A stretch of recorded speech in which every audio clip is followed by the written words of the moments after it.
What's up, everybody? Old School NYC Gamer here once again with another video. Today's going to be a video response to Gamester 81's video that he uploaded a couple of months ago. And yes, even though it's been a couple of months, quite a few people within the retro gaming community, YouTube, Twitch, a lot of people are still talking about this. Basically, is collecting for the NES, is it fun anymore? To you, to me, to a lot of other people. And to some people, yes, and some people, no. Now, you got to also remember this, and I'm going to give my 2 cents in on this one. You got to remember that, the Nintendo Entertainment System itself is going to be 30 years old come next year. Now, that means it's going to be even more impossible to collect for this specific system. There are over 720 licensed games, I believe. I mean, I'm not sure of the exact number, but over 700 games. Now, there's only a handful within the community that do have the full license collection.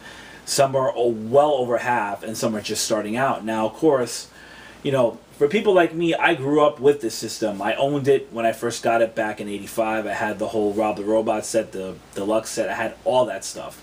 Now, back then, you didn't think, to hold on to this until now. And, of course, people my age and maybe just a little younger are collecting for it.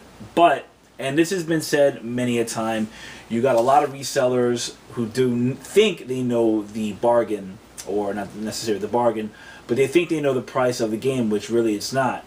Now, of course, they themselves, the resellers and eBay and Amazon, are inflating these prices to such great heights that people at yard sales and thrift stores see this thinking that it is the value, which it honestly is not. Real collectors do know the value of this because they're the ones who basically do dictate the market over at, certain conventions, local retro gaming stores, so on and so forth. So for me personally, I could give or take. I mean, I'm not necessarily out for a full NES collection myself. I'm only getting specific NES games that I grew up playing. For example, like Super C. I never owned this back in the day, but I saw it a lot, and I actually played it at a friend's house when I was younger, but I'm glad to get that. Now, another example here, Contra. I owned this back in the day, and I played the hell out of it. It was one of my favorite games. Even this one right here, even another good example, Double Dragon. Played this a hell of a lot in the arcades, but never owned it, for the NES. And, back then, these games, and even games today, go for about between $60 and $70. So you got to remember, even back in 1987, 88, $60 was not something to sneeze at. Most kids got 1, maybe 2 games a year, so you had to pick which games you really wanted.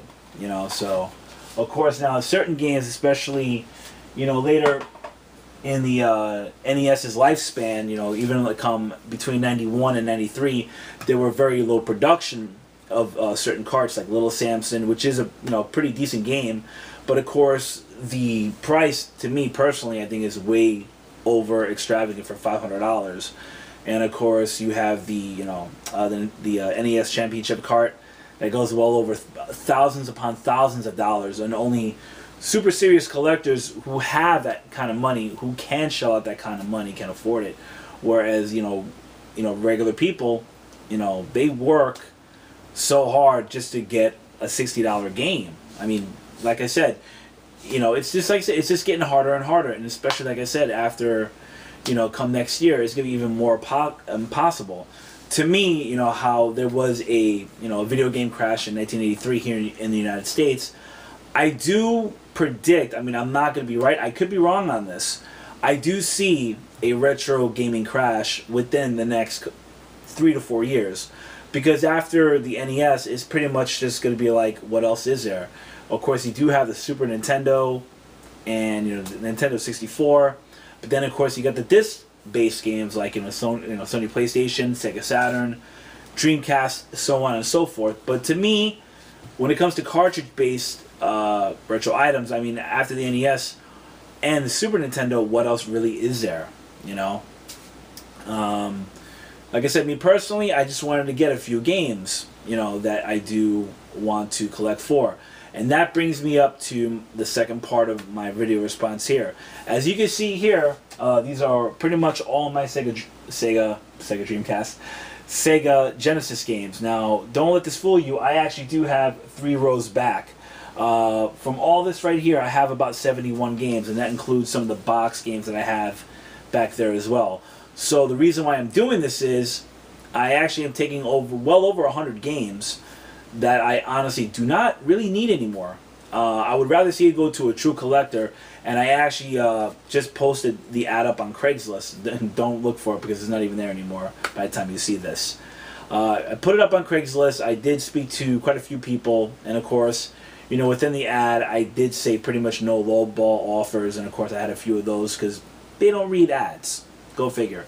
But I did find another collector out in Long Island, and you know, we were conversing, and you know, he actually gave me a little more than what I was asking for. So of course, you know, we went back and forth on a destination, and I told him the time to meet up, and it pretty much, you know, is going to be going down in a little bit. So without further ado, I'm going to be taking you on that, and a little special surprise in this video. So without further ado, let's check it out. So as you can see here, ladies and gentlemen, I'm on my way over to make that Craigslist deal that I posted earlier. So as you can see on this box right over here, that is the box that I'm going to be, you know, giving to one lucky person here that I will be meeting up with out in Long Island. Now, like I said before, as you saw in the last clip, how many games I got rid of, easily over 100 games. But I am definitely getting a very good deal for what I'm asking for it. So, you know, it is what it is. You know, I would honestly rather see these games go to somebody who would appreciate it more than I would. And like I said, it's not that I'm fully getting burned out on collecting. You know, I really just want to collect the games that I grew up playing, and you know, that mean, you know, more near and dear to me. So, you know, without further ado, I'll show you a little bit of what's going on overwards and on the way over, and you know, hopefully I could try to maybe, you know, film a little bit of the transaction, and you know, just give you my closing thoughts, and I'll be right back.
There is a Manhattan skyline, everybody, and the transaction is done.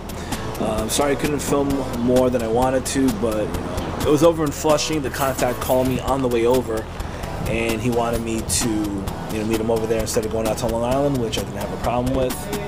and you know, it is what it is.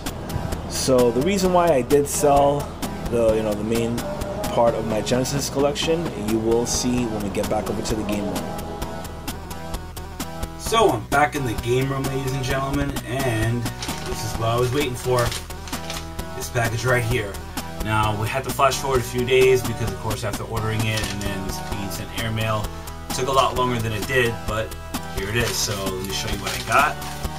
And the reason why I sold off, you know, a good chunk of my Sega Genesis collection, because honestly, a lot of those games I didn't really need necessarily, and of course, you know, with the room being very small, I needed more space, and that doesn't tell you what I'm talking about from Chris. It is the EverDrive for the Sega Genesis Mega Drive. I'll show you. Basically, it's just a plain board that I got because, as you can see right here, it's the board right here, but let's have to reach over for it. I had a random Sega Genesis game donated to me by Rob Gnarly. Thank you very much, man. You know, it was a really crappy game. I won't say what game it was pretty crappy. But I'm gonna put this in here. I'm gonna have to do a little bit of modification. Get the label, print it out, and then put it on here. Print out the EverDrive case and put it into a Sega Genesis case, and there you go. So that's it, people. You know, all I can really say is, if you are collecting, you know, just remember the space you have in your room or your game room.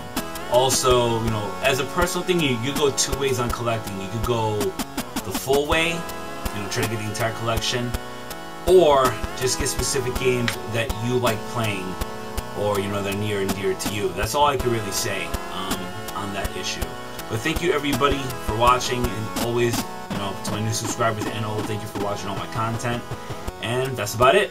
Feel free to check me out on Facebook, Twitter, and DailyMotion, and that's about it. Have a great day, everybody, and take care. Cheers.